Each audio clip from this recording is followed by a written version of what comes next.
ہاں باہر کا بھی بہت اچھا لگ رہا ہے، باہر کا یہ آیہ کریمہ اور یہ حدیث پاک جو سنا رہا ہوں، یہ دو اور بھی ہیں،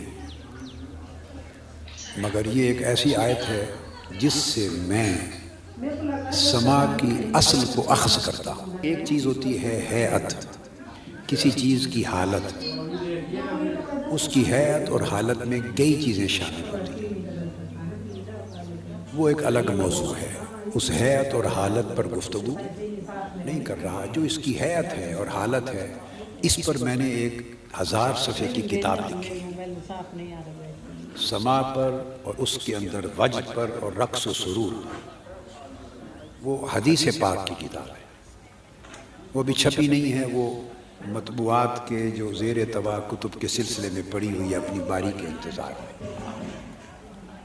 لیکن جو اصل ہے، روٹ سما کی، وہ اس آیت کریمہ سے اخذ کرتا ہوں، اور آگے ایک حدیث پاک آ رہی ہے، اس میں آقا علیہ السلام کا حکم ہے، فرمان ہے، تو اس سے اخذ کرتا ہوں۔ اس لیے میں اپنا مشرب وسیع رکھتا ہوں، جس میں تمام اذواق کی، ہر قسم کے ذوق کی نہ صرف گنجائش ہوتی ہے بلکہ اس کی ضرورت ہوتی ہے۔ دین جامع الاذواق ہے، دین تمام قسموں کے اذواق، ذوق جو ہوتے ہیں ان کا مجموعہ ہے۔ آیت کریمہ یہ اللہ رب العزت نے فرمایا، اعوذ باللہ من الشیطان الرجیم، الذین یستمعون القول ویتبعون احسنہ،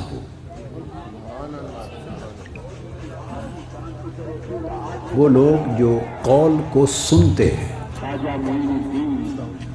قول قوالی کا مادہ ہے، قال یقول قول، اس قول سے قوالی نکلی، قوال قول سے نکلا ہے، اور یہ قوال کا لفظ اور یہ پاکستان اور ہندوستان کا پیدا کردہ نہیں ہے، یہ تابعین، اتباع التابعین کے زمانے میں آقا علیہ السلام کے 100 سال کے بعد کے عرصے میں وہ جو ائمہ سلف صالحین تھے، ان کی بہت دقیق کتب اور ذخائر مطالعہ کرنے سے ان کے ہاں بھی قوال کا لفظ ملتا ہے۔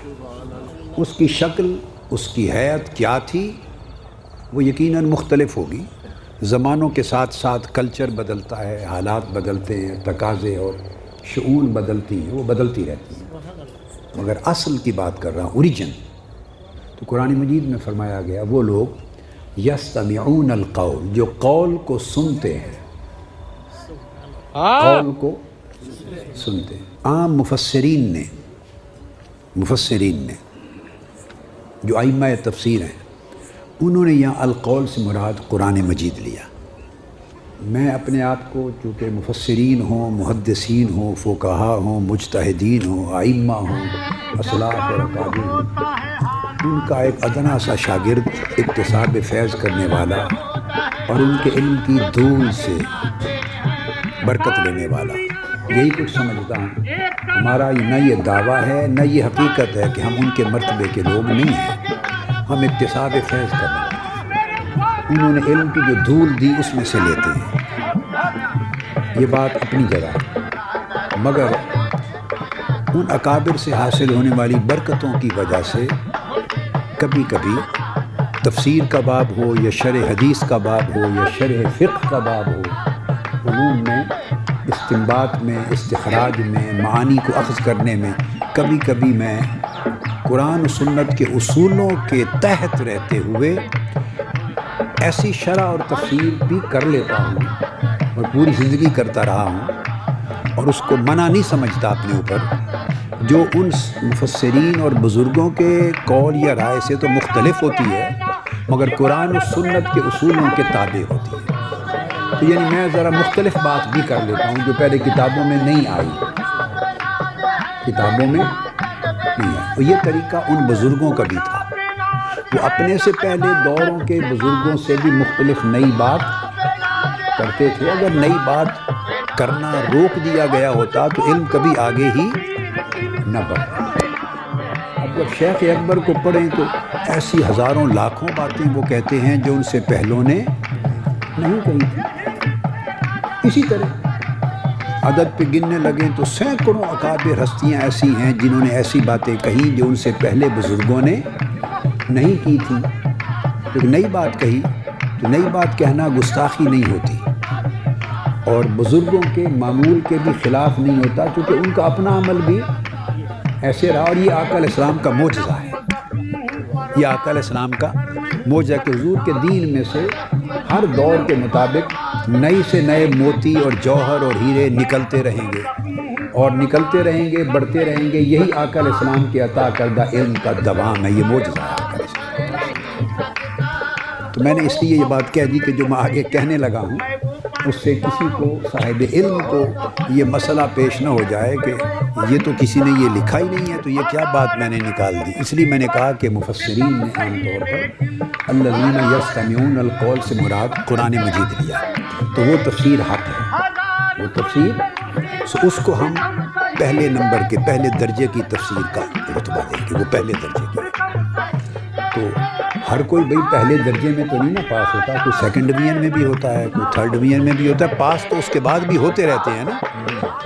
یہ تفسیر فرسٹ گریڈ کی ہو گئی تو اس کے بعد بی گریڈ کی بھی تو گنجائش پاس ہونے والوں میں ہی ہے اور سی گریڈ کی بھی گنجائش پاس ہونے والوں میں بھی ہے. تو اب جو میں تفسیر میں کر رہا ہوں اس کو گریڈ بی میں رکھ لیں گے.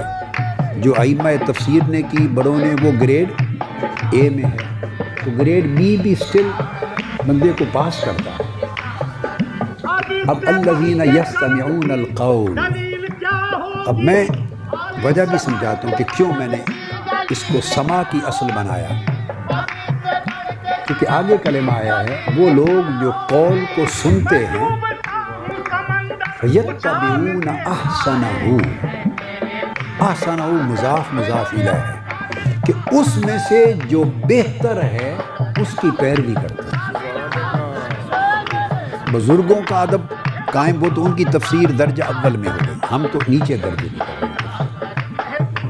ہیں. میرا مبدا جو ہے دلیل میرے ہاں وہ یہ ہے کہ آگے جو فرمایا کہ قول کو سنتے ہیں، سماع کرتے ہیں قول کا، اور اس میں سے جو اس کا اچھا ہے اس کی اتباع کرتے ہیں. اگر میں اس سے مراد صرف قرآن لوں تو قرآن میں تو سارا ہی اچھا ہے. یہ کہ اس میں سے جو اچھا ہے وہ بات سمجھ میں نہیں آتی. قرآن تو الحمد سے والناس تک سارا اچھا ہے. احسنہ، اس میں اضافت ہے، مضاف مضاف الیہ ہے کہ اس کا جو اچھا حصہ ہے اس میں سے جو اچھا ہے اس کی پیروی کرتے ہیں. تو اس کا پتہ یہ چلا کہ قول سے مراد قرآن تو ہے ہی، مگر اس قول میں علاوہ از قرآن وہ کچھ بھی شامل ہے جس کا سماع ہوتا ہے اور سارا اچھا نہیں ہوتا. سارا اچھا، کیونکہ احسانہ اس میں سے جو اچھا ہے اس کی پیروی کرتے ہیں. تو آپ سوچیں گے کہ جو اچھا نہیں وہ کیا ہوا؟ ہاں وہ سن لیں. لفظ ہے یتبعون، پیروی کرتے ہیں، یعنی عمل کرتے ہیں. عمل اس میں سے اس چیز پر کیا جاتا ہے جو عمل کے قابل ہو. تو جو عمل کے قابل ہوتی ہے وہ اعضاء کے عمل میں حرکت میں آ جاتی ہے.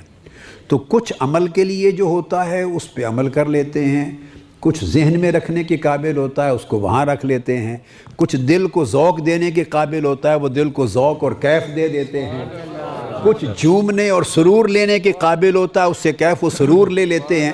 جو حصہ عمل کے قابل ہوتا ہے اس کی عملاً پیروی کرتے ہیں. تو اس کو مبدأ استدلال کہتے ہیں. اس کی وجہ سے میں جو سماع ہے تو سماع احسن، تو اس کی اصل میں اس آیت سے اخذ کرتا ہوں. یہ تو ایک بات ہو گئی. اب حدیث پاک، اگر حدیث پاک سے تائید مل جائے، قرآن مجید کا ایک مفہوم کسی مفسر نے، کسی نے اخذ کیا، قرآن مجید کے کسی طالب علم نے اخذ کیا اور اس کی تائید پھر حدیث سے اس کی اصل کی مل جائے تو وہ پھر اخذ کیے ہوئے مفہوم کو اور تقویت دیتا ہے. تو صحیح بخاری شریف میں ہے اور مسلم شریف میں بھی متفق علیہ حدیث ہے.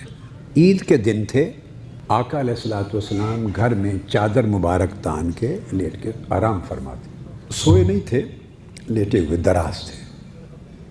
حضرت ام المومنین سیدہ عائشہ صدیقہ رضی اللہ تعالیٰ عنہ کی خدمت میں قبیلہ انصار کی انصاری کچھ بچیاں آئیں 2 اور دف بھی ساتھ لائیں.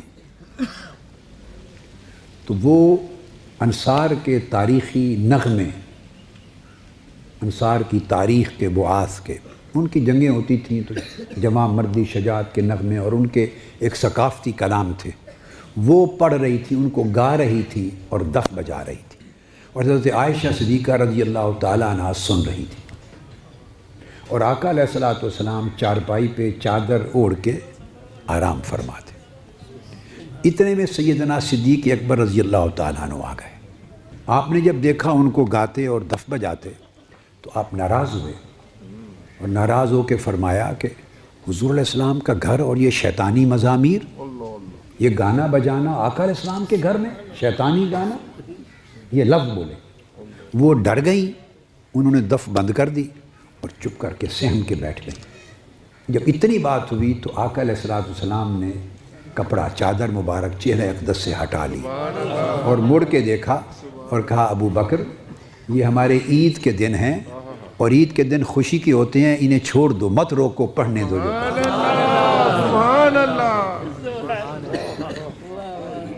اب سیدنا صدیق اکبر رضی اللہ تعالیٰ عنہ کا فرمانا بھی سنت ہے، چونکہ وہ خلفائے راشدین میں اول ہیں، اور آقا علیہ السلام نے فرمایا علیکم بسنتی و سنت الخلفاء الراشدین المہدیین، تو انہوں نے جو کہا وہ بھی حضور کی سنت کا حصہ ہے، وہ بھی سنت ہوا۔ اور آقا علیہ السلام جو خاموش تھے اور پھر چادر ہٹا کے فرمایا کہ روکو نہیں، عید کے دن ہے، انہیں خوشی منا لینے دو، یہ بھی سنت صریحہ آ گئی، سنت صریحہ آ گئی۔ تو سیدنا صدیق اکبر کے منع کرنے کی سنت سے طریقہ نقش بندیہ نکلا، اور آقا علیہ السلام جو خاموش لیٹے ہوئے تھے، نہ منع فرما رہے تھے نہ اجازت دے رکھی تھی، مگر سن رہے تھے، اس سے طریقہ قادریہ اور سور وردیہ نکلا، اور جب فرمایا ان کو چھوڑ دو، منع نہ کرو، عید کے دن ہے، گا لینے دے، اس سے طریقہ چشتیہ نکلا۔ سبحان اللہ، سبحان اللہ۔ تو تمام سلاسل اس ایک حدیث سے نکلے۔ یا رسول اللہ، یا